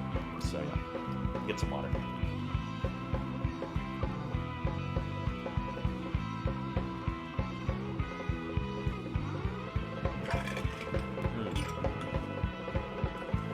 Alright, I am way late in chat. I gotta catch up. Academic publishing is a huge scam. You were right, whoever said that. Cruising on down through. Let's see. Jesse Makar says, what does the orange represent? Orange? What do you mean? Oh, I'm in a hotel right now. So the wall is orange. I don't know. It's not my doing. I had to turn the saturation up a little bit because I looked like a ghost earlier. But no, that about matches with what the orange looks like on the screen and there. So yeah, I don't know. I'm in a hotel right now. I am far from home on this great big road trip. So yeah. Let's see. What is the efficacy of this data on the U.S. map? Isn't that a cool map, Pragmatic? Yeah. I mean, it's not as precise, given that it shows the entire country. If you zoom in and zoom in and zoom in, there's going to be a lot more nuance and detail in there. But yeah. If you just Google geological map United States, you'll find it. Yeah.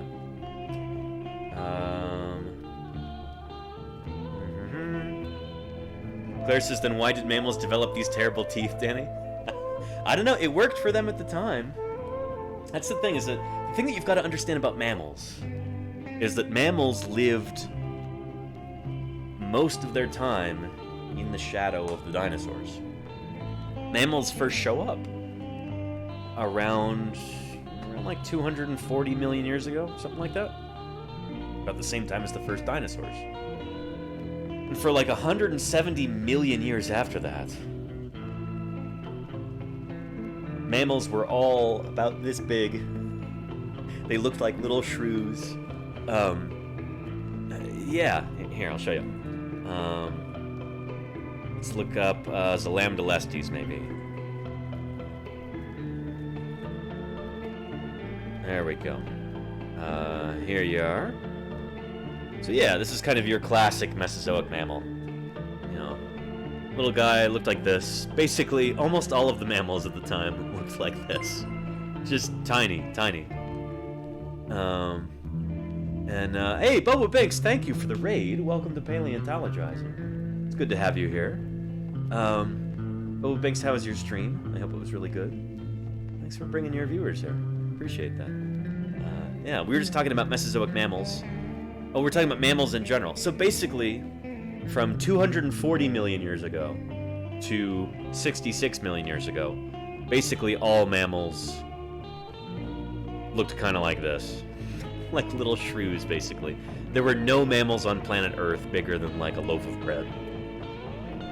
And yeah, a lot of them would, if they didn't, you know, stick in their burrows, if they weren't careful enough, if they came out during the day, presumably they would get eaten by dinosaurs like this Oviraptorosaur right here. So mammals lived in the shadow of the dinosaurs for a very long time.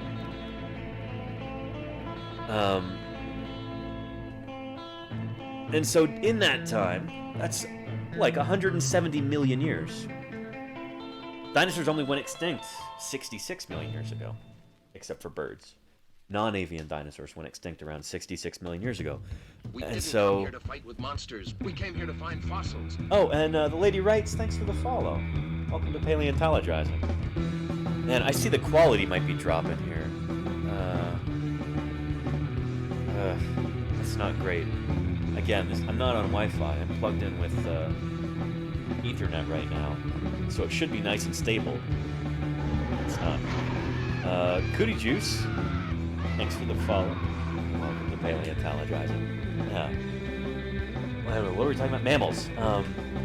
Yeah, so like, it was really important for mammals back then to have really closely occluding teeth, you know, to be able to chew things really thoroughly and like basically get all of the nutrients out of them that they could. They were eating bugs and seeds and roots and stuff like that. And yeah, that was basically the paradigm for mammals for like 170 million years. And that's kind of what we're stuck with today as a result. Like all the problems that we have with our teeth, like the fact that we only have 2 sets of teeth in our entire lives, when almost every other animal on Earth that has teeth just has endless teeth. This is Laura Dern at Jurassic Park. Digging up dinosaurs is hard, frustrating work. It takes months or years, Mackenzie so Blue, leave it to the professionals. I know you. Welcome to Paleontologizing. How are you doing? How was fieldwork on Sunday? It's good to see you. And welcome. Hey, I'm here in Bozeman right now. I made it. And yeah. Doing a stream from inside the hotel. So anyway, yeah. Welcome, Mackenzie. It's good to see you again. Mackenzie is a fellow paleontologist, by the way.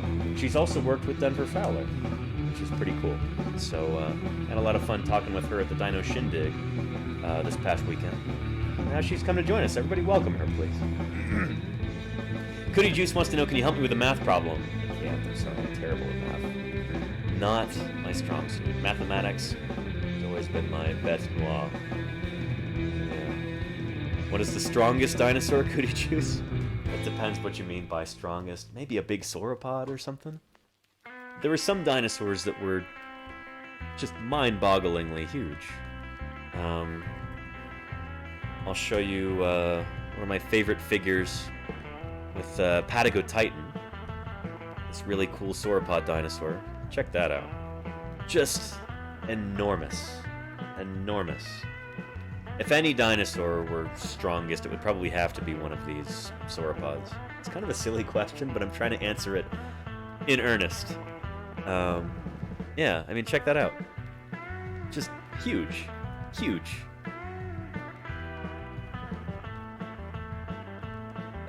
Where's the one of it next to a plane? There we go. Yeah, next to a Boeing 737.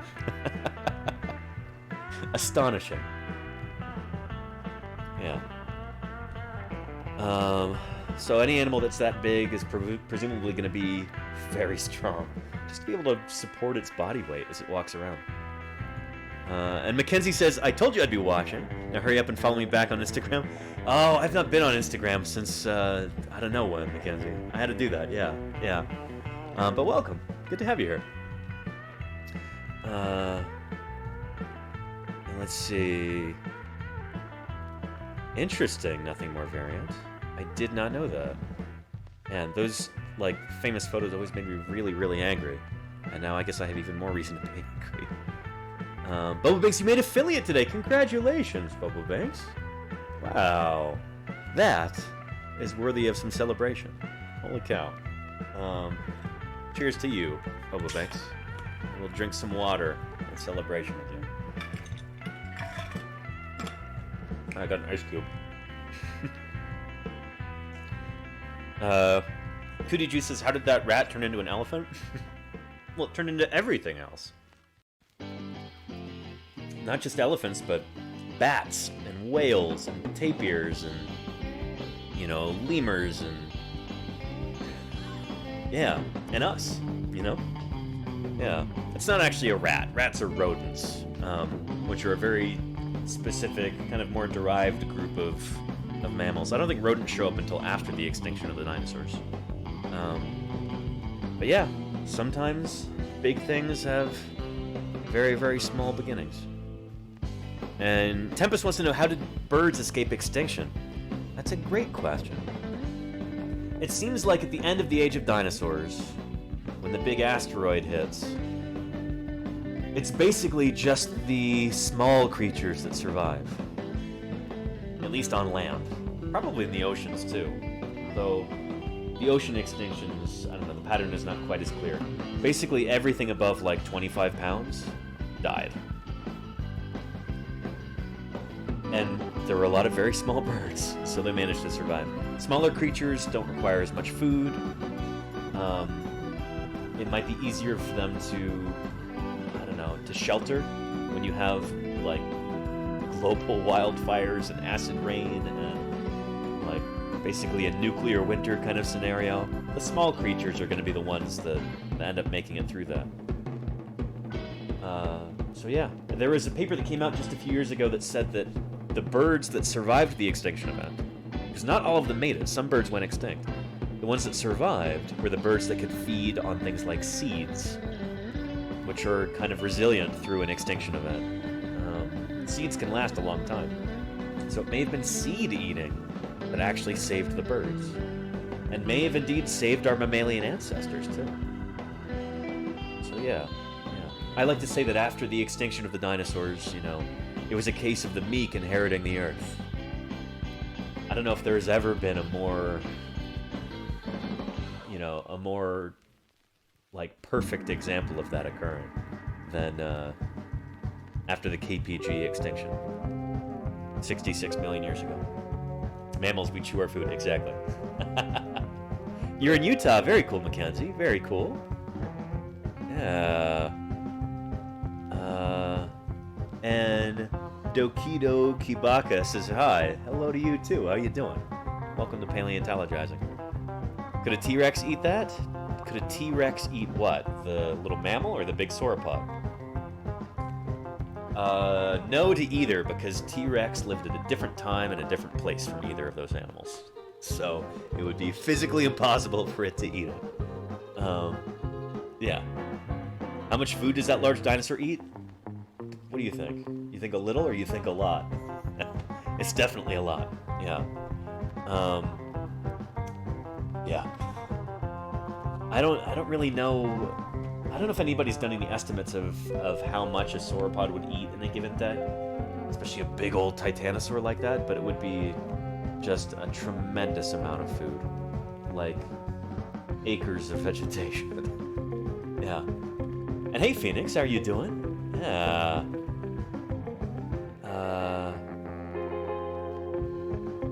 You like lemurs and tapirs variant? Yeah, very cool.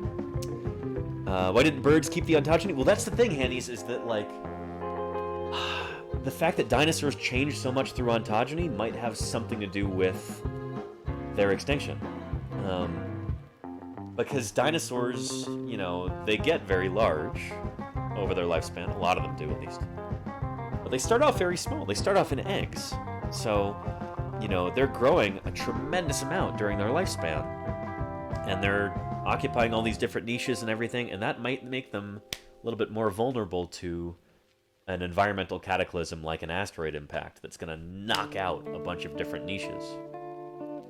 But if you're a bird, a small bird, and you lay little eggs, and then baby birds grow to your size in like just a few months or so, and they're eating the same thing that you eat as an adult, they're only occupying the same niche as you the whole time. Well, you know, they might be a little bit more resilient. And if you have a bunch of those different species, all with their own little niches, some of those niches might get knocked out, but some other ones won't. And those birds will survive, and that may be why birds survived the KPG extinction. Because they don't do the whole, like, ontogenetic niche partitioning thing that dinosaurs seem to do. Same with ammonites and nautiloids, or excuse me, ammonites and nautiluses. This, I think, credit to Denver Fowler for this idea. But it seems like the chambered nautilus, this really cool. Here, let me show you.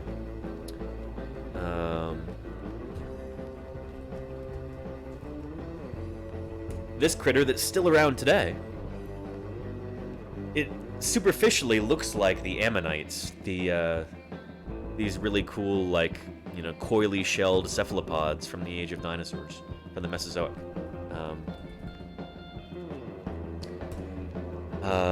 These guys. It looks superficially similar to this, but they're actually very different. Ammonites like this, some of them get really big, and they seem to go through different niches throughout their lifespan. Nautiluses, though, don't. They occupy the same niche throughout their entire lifespan, and so maybe that's why they survived this extinction event. When the bigger, more successful ammonites, you know, they're kind of victims of their own success, the same way that dinosaurs were. I hope this makes sense. Yeah. And do we have pup time here now? Welcome, pup time. Hey. Did somebody mention dogs in chat?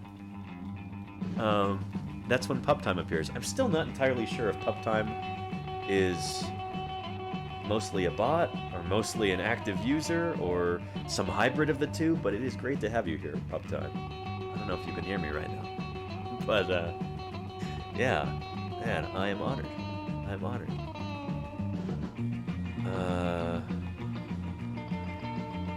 And let's see. Eric the Wiz says, I got a bone to pick. Which one? Can I pick one? Let's go for the occipital, or maybe the vomer. Yeah. Mayor Spaces, a Tyrannosaurus would never encounter an F-150. The closest thing is a Jeep Wrangler. Oh man, I always like to say that one of the most, like, scientifically authentic, accurate things in the movie Jurassic Park is that, do you remember the scene with Newman from Seinfeld? Dennis Nedry. When he gets eaten by the Dilophosaurus, that's because his Jeep breaks down. That is the most authentic thing in that movie, is that a Jeep breaks down and causes a very bad day for its driver. Notoriously unreliable vehicles. More so today than they were in the 90s, but yeah. Are horseshoe crabs survivors of the Great Extinction too? They are, nothing more, they are.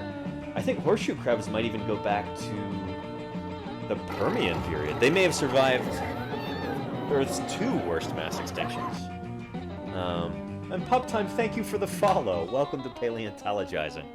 Oh, it is so great to have you here. I am honored, Pup Time. I appreciate and admire your work. Yeah.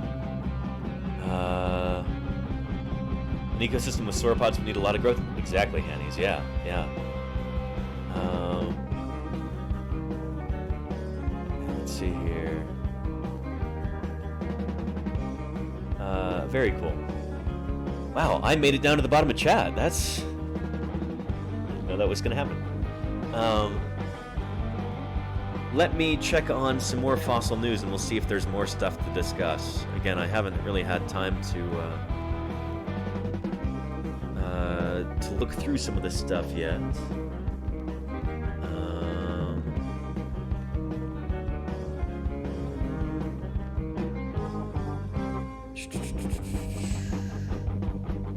Let's see here.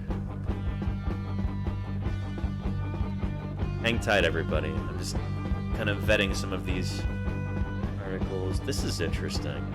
This is the first I've seen of this. A lot of this stuff you got to take with a grain of salt because it is kind of sensationalistic, and a lot of times these articles are written by people who are maybe not geologists, you know? But we'll take a look at this, yeah. Mile-high tsunami caused by dinosaur-killing asteroid left behind towering mega ripples. Seismic imaging data depicts 52 feet high waves 5,000 feet below Louisiana. Really? Is that so? What a goofy image.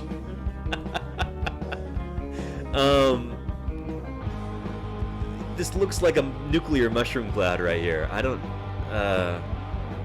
some of this clip art that you see in the media, especially regarding dinosaurs, is just kind of hilarious.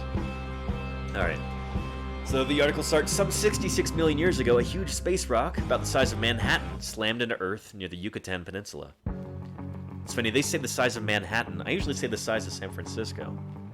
Probably about 6 or 7 miles wide. I don't think Manhattan is that wide, but Manhattan is longer, I think. Anyway, slammed into Earth near the Yucatan Peninsula. It's right there in Mexico, kind of that little part of Mexico that juts out like that into the Gulf. That's the Yucatan. The enormous asteroid sent huge blasts of dust and waves rippling across the planet and wiped out up to 75% of life, including dinosaurs. Including the non-avian dinosaurs, I hasten to add. Birds survived. So, strictly speaking, dinosaurs never went completely extinct. We still have some today. Now, scientists say... Come on, Smithsonian Magazine. They have found evidence of the resulting giant tsunami that swamped much of the Earth. In a study published in the journal Earth and Planetary Science Letters, researchers report how they discovered 52-foot tall mega ripples nearly a mile below the surface of what is now central Louisiana. Really? From the paper, these mega ripple features have an average wavelength of 600 meters and an average wave heights of 16 meters, almost 52.5 feet, making them the largest ripples documented on Earth. Led by Gary Kingsland, a geoscientist at the University of Louisiana, the research team found fossil records of the huge waves? Presumably they don't have fossils in them. It's sediment 5,000 feet below the surface. They used seismic imaging data provided by oil and gas exploration companies to locate the geological features. Kinsland is convinced these fossilized remains were left behind by the mega ripples as they neared what was then the coastline.